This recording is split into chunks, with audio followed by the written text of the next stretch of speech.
mag-comment na kayo sa subscribe. Okay lang guys, wala akong ipin dito. Huwag nyo lang tawanan, pero subscribe lang kayo.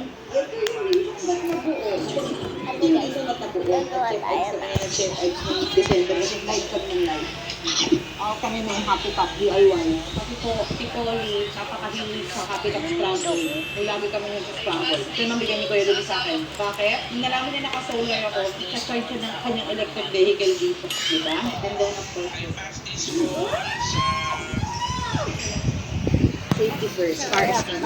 In my pantry, of course, hindi mawawala ang Hickory Orum, Chef Ives Paragis, iBerry, and Paragis tea. Actually, itong bahay namin parang nagiging TikTok hub na rin ng mga tao. May Paragis kayo dyan, may iBerry kayo dyan, may Hickory kayo dyan. Usually, andito yung Paragis namin. So, lagi kami dito. Ito yung ref ko, ito yung sinasabi ko na gusto ko kasi parang nakikita ko, social lang mga nakaganito. Tignan natin kung tayo ba ay nakapag-grocery. Oy, nakapag-grocery at malinis! Pero later, we will check. Baka may mga na-expire na dyan. Pero sa freezer naman, so okay lang.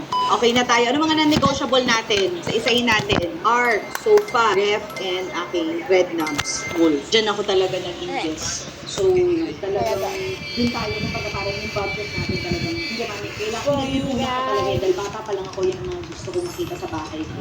Okay, next. Top quarters. But this one is our playroom. Heart Evangelista na ako. Pumunta ako dahil sa bahay ni Heart. Tapos pinakita niya sa akin yung playroom. Times 3 lang yung laki, pero mas makapal. Resting lang guys, nabablog. Playroom din ako one day on my own. And then, Comment kayo. so this one, binili ko kay Ate Mariel. Comment kayo, gustong area ko naman sa channel ko sa YouTube. So yan, nagbenta siya.